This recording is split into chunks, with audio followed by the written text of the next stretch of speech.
السلام عليكم ورحمة الله وبركاته. waxaan doonaynaa inaan idin sheegno ama aan idin ku soo kordhino channelka Maalin artist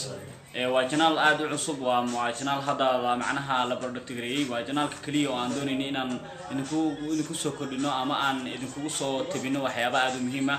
sidaa darteed waxaan doonaynaa inaan idin kala qayb qaadano barnaamijyadeena quruxda badan website keenana waxaan doonaynaa inaan ka dhigno mid caana macnaha bulshada daryeelkooda iyo muhiimadooda inaan ugu wada hadalno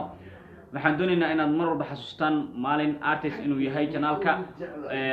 cusub ee aan doonaynaa inaan ku soo kordhino YouTube-ka waa inaad noo saartaan subscribe iyo like midda kale waa inaad gambalaalka furataa si 24 hours waqti walba oo aan wax soo dhigno waa daily aan u soo dhigi doonaa maalin baan u soo dhigi doonaa amba saacad sidii waqtigeena noo soo tagiliyo waa inaad marka adigana noogu dulqaadataa oo noo furtaa gambalaalka subscribe iyo like na aad noo saartaa si aad u heshid kanaaladayna ama kilibiyada aan soo duubi doono aad u mahadsantahay wassalaamu calaykum waraxmatullaahi wabarakaatuh.